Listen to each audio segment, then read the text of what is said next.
Hi friends, welcome to யாஷிகர். நம்மளோட விஜய் டிவியில் ரொம்பவே என்ன சொல்கிறது, எல்லாருக்கும் ஃபேவரட்டான ரொம்பவே பிடிச்சமான ஒரு தொகுப்பாளினி அப்படின்னு பார்த்தீங்கன்னா பிரியங்கா அப்படின்னு சொல்லலாம். ரீசெண்டான டேஸில் கொஞ்சம் கஷ்டப்பட்டுட்டு தான் இருக்காங்க. என்னென்னா அவங்களுக்கு வந்து காலில் வந்து ஃப்ராக்சர் ஆகிருக்கு.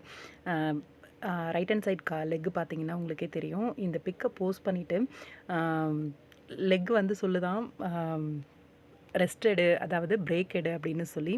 ஆனால் அவங்க சொல்கிறாங்களாம் போஸ் கொடு அப்படின்னு சொல்லி இந்த வந்து போஸ்ட் பண்ணியிருந்தாங்க அவங்களோட இன்ஸ்டாகிராம் பேஜில்.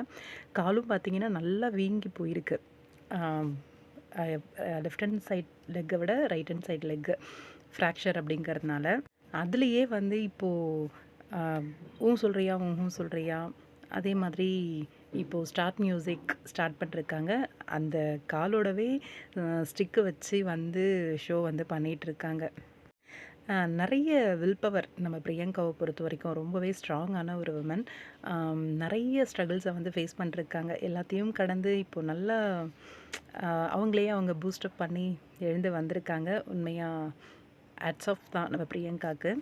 சீக்கிரமாகவே அவங்க கால் வந்து பூரணமாக குணமாகி மறுபடியும் பேக் டு ஃபார்ம் அப்படின்ற மாதிரி தொகுப்பாளினி வந்துடணும் அப்படிங்கிறது தான். பார்க்கலாம், வெயிட் பண்ணி. கண்டிப்பாக சீக்கிரமாக அது நடக்கும். விஜய் டிவியில் இப்போ இருக்கிற ஃபீமேல் ஆங்கர் அப்படின்னு பார்த்தீங்கன்னா எல்லா ஷோஸ்லேயுமே மோஸ்ட்டாக இருக்கிறது நம்ம பிரியங்கா தான். அதனால் அவங்க இல்லைன்னா அந்த ஷோஸே வந்து ஃபுல்ஃபில் ஆகாது. கண்டிப்பாக சீக்கிரமாக குணமாயிடணும் பிரியங்கா.